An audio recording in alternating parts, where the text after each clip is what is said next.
Vy ste lekári, pneumológovia, ktorí ale fungujú profesionálne nielen na Slovensku, ale aj v Spojených štátoch amerických, kde ste si vybudovali tiež perfektnú kariéru. Ja som študoval medicínu v Prahe a po skončení medicíny som išiel na rezidenčný program do USA, kde som od 2016. pôsobím ako intervenčný pneumológ na univerzite v štáte Mississippi. František, ty si vyštudoval tu na slovenskú medicínu, tiež si odišiel do Spojených štátov.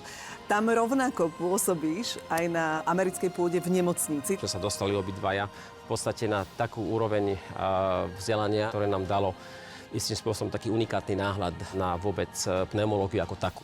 Obidvaja súbežne pôsobia aj v nemocniciach v Spojených štátoch. Chodí medzi Spojenými štátmi a Slovenskom v trojmesačných intervaloch.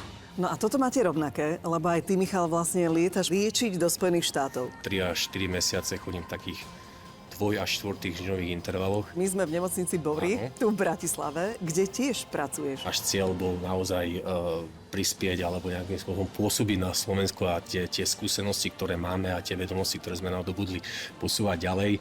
Práve pneumológii by sa u nás mala podľa odborníkov venovať väčšia pozornosť, pretože na Slovensku každoročne stúpa výskyt onkologických pľúcnych ochorení, a to paradoxne práve u nefajčiarov.